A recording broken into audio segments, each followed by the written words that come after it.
यही मोदी जी की गारंटी है कि मोदी जी ने जो गारंटी दी है वो सभी पूरी होंगी और लोगों के मन में भारतीय जनता पार्टी के प्रति एक विश्वसनीयता का भाव जागेगा और इससे आने वाले लोकसभा चुनाव में भी भारतीय जनता पार्टी छत्तीसगढ़ की 11 की 11 सीटें जीत कर आएगी। कांग्रेस ने छत्तीसगढ़ की कमान अब सचिन पायलट को दे दी है। ये वही सचिन पायलट हैं जो वहां पर उप मुख्यमंत्री के लिए लड़ रहे थे और हाशिए पे थे। क्या लगता है यहाँ जो चल रहा है कांग्रेस के भीतर उससे निकाल पाएंगे? अब वो कांग्रेस को फिर से हाशिए पर ले जाएंगे और पायलट कब डुबो देगा और कब उड़ा देगा इसका कोई भरोसा नहीं। दीपक बैठ ने कहा है कि भारतीय जनता पार्टी के पास राम मंदिर नाम के अलावा कोई मुद्दा ही नहीं है। ऐसा है, अभी तो 15 दिन हुआ है, वो इतने डरे और घबराए हुए हैं।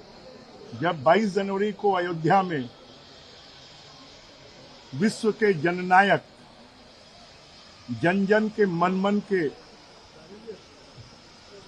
प्रणेता भगवान राम का और फिर से भव्य उनके जन्म स्थान पर मंदिर बन गया और उसका उस दिन प्राण प्रतिष्ठा होगी, मुझे लगता है कि उस दिन कांग्रेस का सफाया होगा। अभियान चलाएंगे क्या उसके लिए? निश्चित रूप से छत्तीसगढ़ में जो विभिन्न सामाजिक संस्थाएं हैं, विश्व हिंदू परिषद है, ये सब अभियान चलाएंगी और उसमें हम सबका सहयोग होगा। कहीं ये लोकसभा ये जो एक्सपेरिमेंट किया गया है पायलट को लेकर के, इसलिए तो नहीं किया गया कि एक जगह आपकी जो कमान थी वो उम्मादपुर की थी, वो भी राजस्थान से थे, ये भी राजस्थान से है। ऐसा नहीं है। अब उन्होंने पहले राजस्थान में नैया डुबो दी, अब यहाँ पर डुबोने के लिए भेजा गया। ये लोकसभा चुनाव नजदीक है और दीपक बैज कह रहे हैं कि बीजेपी के पास कोई मुद्दा नहीं, ना बेरोजगारी के मुद्दों को लेकर जाएंगे, ना देश के किसी अन्य मुद्दों को लेकर, राम मंदिर के मुद्दों को लेकर ही लोकसभा। बेरोजगारों ने तो उनको सबक सिखा दिया कि पीएससी का जो घोटाला है वो छत्तीसगढ़ के 20 लाख से ज्यादा नौजवानों के भविष्य को उसने बर्बाद किया है। और बीजेपी के पहले राज्यपाल जी के घोषणा पत्र में कहा गया है कि हम यूपीएससी की तर्ज पर पारदर्शिता के साथ और पीएससी में भर्ती करेंगे। यही युवाओं के लिए विश्वास का बहुत बड़ा कारण है। ये कांग्रेस लगातार ये कह रही थी 5 साल पहले कि जो झीरम हत्याकांड के जो आरोपी उसको जेल में डालेंगे, न्याय दिलाएंगे पीड़ित को, लेकिन अब एनआईए ने जो 19 वांटेड नक्सली नेताओं पर सूची जारी की है।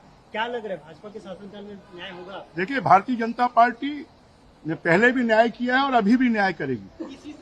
एनआईए की जांच तो हमने नहीं शुरू की थी।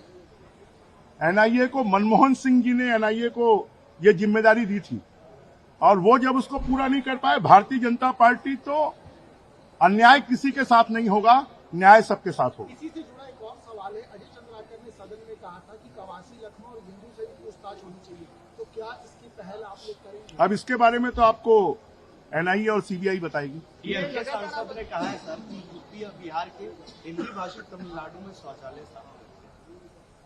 डीएमके के एक सांसद ने कहा है कि हिंदी भाषी यूपी और बिहार के लोग वहां जाके तमिलनाडु में शौचालय साफ करते हैं। अगर वो नहीं करेंगे तो फिर उनका पेट साफ कैसे होगा? कांग्रेस ने कर्नाटक में जीत के बाद ये कहा था कि हनुमान जी का आशीर्वाद खो चुके हैं, महाकाल का भी आशीर्वाद खो देंगे, लेकिन आज महाकाल का आशीर्वाद लेके आ रहे हैं।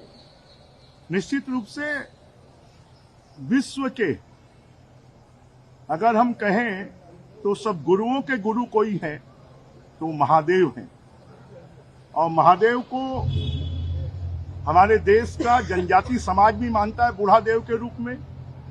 महादेव को हमारा जाति भी मानता है, अनुसूचित जाति भी मानती है और ये मान्यता है कि जितने धर्मों की उत्पत्ति हुई है वो महादेव जी से हुई है।